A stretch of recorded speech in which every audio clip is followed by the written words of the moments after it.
Anteriormente, hablar de Intel significaba hablar de una empresa líder y que dominaba el mercado de procesadores en todo el mundo. Pero siempre, aun cuando estaba siendo la reina del mundo, tenía un gran problema. Es más, vamos a ver si logras entender. Te diré los sockets que hemos tenido recientemente desde el año 2020. LGA 1200, LGA 1700, LGA 1851 y próximamente LGA 1954.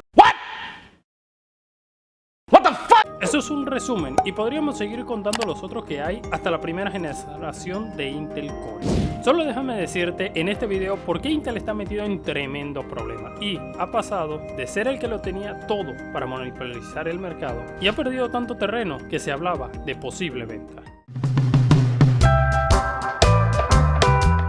Con un total de 14 generaciones de la familia Core, más la primera de la Core Ultra, Intel ha recorrido un largo camino y lleno de cambios. Desde la llegada del legendario Core 2 Duo en 2006 hasta los procesadores híbridos con núcleos de eficiencia y rendimiento, la compañía ha pasado por múltiples arquitecturas, saltos tecnológicos y una interminable sucesión de sockets. Cada nueva generación traía consigo promesas de mejora, pero también una creciente sensación de fatiga entre los usuarios, que en 2017 llegaría a un punto de inflexión. Sorpresivamente, AMD en 2017 llegaría de nuevo a las masas con el lanzamiento de su nueva generación y el socket que cambiaría la historia, AM4.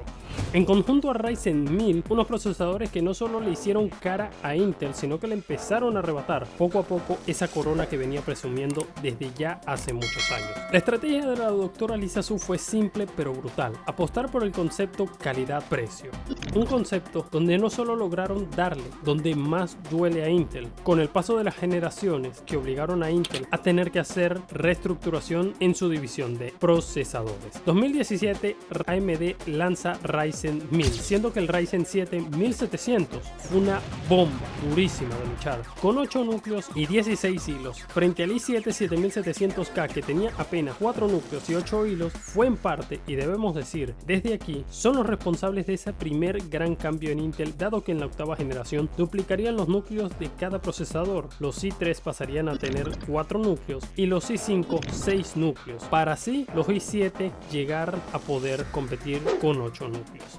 Y hablando de AMD, la situación que los puso de nuevo sobre la palestra fue esa: una nueva plataforma que aún hoy en día sigue siendo relevante y además que apostó muy fuertemente por precios muy competitivos. Es más, mira la pantalla, el i7 6900K era el único de Intel en ese entonces con los 8 núcleos y 16 hilos, pero con ese precio de 1099 euros lo hacía casi que uno diseñado para entusiastas, mientras que AMD les lanzó un Ryzen 7 1800X que no solo consumía menos, sino que valía la mitad del precio, sumado a que sus variantes más económicas mantenían los 8 núcleos y 16 hilos, lo cual era una apuesta enorme por una eficiencia energética alta y un potente trabajo multihilo. Además, lo que pondría un sello más a Ryzen sería que en toda la familia podrías realizar overclock en cualquier CPU y no solo en los K. Eso sí, cuéntame en comentarios si llegaste a tener un CPU de AMD de esas primeras generaciones. Déjame leerte allá abajo. Vayamos por lo que sucede en la...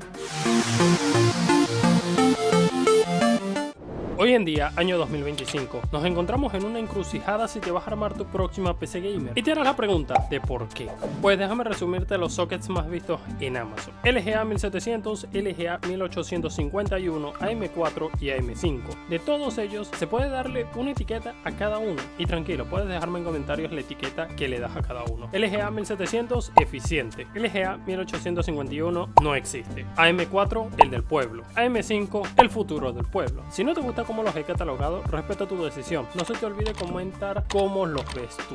Continuando, y solo nos meteremos a hablar de Intel porque AMD merece su video aparte. Cuando se habla de decimotercera y decimocuarta generación, hablamos de unos procesadores que a día de hoy puede que ya no existan tantos problemas con lo de los voltajes y la estabilidad como antes, pero ese tema también ha generado mucho revuelo y ha hecho que poco a poco nuevos usuarios decidan armar con un procesador de Intel de la decimosegunda generación o irse a un competidor directo como AMD. Sumamos a que los precios de las placas bases de socket LGA 1851 están caras y por ello casi nadie se arma un PC con esos procesadores de nueva generación, además de que no presentan muchas diferencias en rendimiento contra sus predecesores en algunos casos, como ya les he mostrado en el video de mejores CPU calidad-precio. A eso sumarle un tema que sería un nuevo socket próximo a llegar.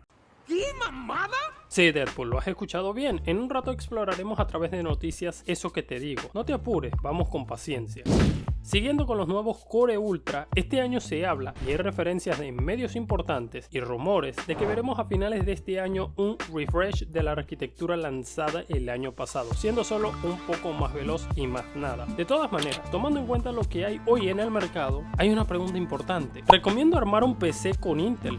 La respuesta corta es sí, y la respuesta más larga es por supuesto. Solo déjame darte dos razones y verás que en un futuro exploraremos eso en un video completo. ¿Te acuerdas el i3 12100F? Bueno, ese procesador en la actualidad podría ser una gran opción en un armado de bajo costo. Si sabes dónde ubicarlo, piensa que sale por menos de $80 nuevo y en AliExpress está por debajo de los $60 sin disipador, siendo una versión open box donde podría ser una opción para sacar un PC por menos de $500. ¿Quieres que lo exploremos? Bueno, déjenme un comentario con la palabra Intel. A mayor cantidad de apoyo lo voy a pensar, eso o si llegamos a 200 likes. Bueno, si tienes duda de por qué no hablo de un 12400F y más allá de eso, podría dedicarle un video completo a las mejores opciones que tiene Intel hoy en día. Créeme, si me meto con opciones en específicos, video va a durar más tiempo, así que ya te dejo un análisis de 12100F y también tengo videos de presupuesto para Intel. Yo considero que el problema de Intel no pasa solamente porque AMD lo esté haciendo bien, sino que el tener que cambiar de plataforma cada 2 o 3 años hace que muchos usuarios nuevos no quieran entrar a Intel por temas de actualizar a futuro, dado que AMD te está dando soporte con AM5 por lo menos hasta 2027, y poniendo un ejemplo de que AM4 va para casi 8 años de su salida y aún tiene relevancia, es claro que la estrategia de Intel no le está funcionando. Porque imagínate aquella persona que se gastó en un i7 10700 viendo que alguien cuya inversión fue un i3 12100, suponiendo que ambos tengan la misma GPU, vea cómo en gaming sus rendimientos son muy similares. Allí la misma Intel se dio contra el pie, cosa que les explicaré más a detalle en otro video, pero siguiendo para darte un contexto. No es que el socket 1200-1200 sea malo, pero si vas a las reseñas de salida del i3 12100F como esta de Hardware Unboxed, te darás cuenta cómo ese CPU en rendimiento puede ser similar a procesadores de la generación anterior y consumiendo muchísimo menos. Eso solo incrementa el valor del i3, pero más que nada es un golpe bajo para aquel que de verdad invirtió en el i7 y sumado a aquel que piensa, como algunos que me han preguntado, si en cambiar la plataforma o en actualizar en la misma. Mi recomendación en ese caso siempre será más dependiente de ti. Cualquier cosa. Si tienes el dinero y estás dispuesto a cambiar la plataforma, te indico que sería lo mejor para ti, pero si estás corto, quédate en el mismo socket e ir por un i7 no es mala opción. Así que mejor vayamos a revisar las noticias que nos dice de Intel. Repasando, comenzamos por aquí, y es que la nueva generación con el socket LGA 1954, según varias fuentes como ves en pantalla, serán retrocompatibles con las disipaciones que ya tenemos en el mercado. No solo Chapuzas Informáticos lo reseña, sino que también el medio Videocars nos lo muestra. Y aquí es donde debemos ponernos a pensar. Los próximos Core Ultra 400 vendrán con un nuevo socket, el cual, por información que sale de la misma noticia de Videocars, muestran lo que ves en pantalla, que el socket no tendrá un cambio de tamaño en ese zócalo respecto a el 1700 y el 1851. Además, tenemos ya información de que se nos podría estar revelando de que los PCBs están siendo movidos a plantas de producción. Eso sí, dime tu opinión con toda sinceridad. ¿Crees que sea la decisión correcta? Pues ya les hablamos sobre lo de AMD y su soporte a AM5, cosa que Intel no te va a garantizar, pero toma en cuenta que aún la información no es 100% oficial. De todas maneras, aquellos que hemos tenido un CPU de Intel digan su experiencia con la compañía. Es más, no todo es negativo, y es que hay posibilidades de que Intel y su arquitectura Celestial no solamente lleguen con nuevas tarjetas gráficas, sino que también lleguen con una GPU cuyos rumores indican que podría hacerle frente a los Ryzen que están en el mercado. De todas maneras, la información dicta que todo esto podría llegar en conjunto a Nova Lake S, lo que corresponde a que deberás cambiar tu plataforma para poder disfrutar de esos procesadores. ¿Qué hemos aprendido? Pues para empezar, Intel, por más que siempre haya sido un grande del mercado, siempre ha tenido sus fallos.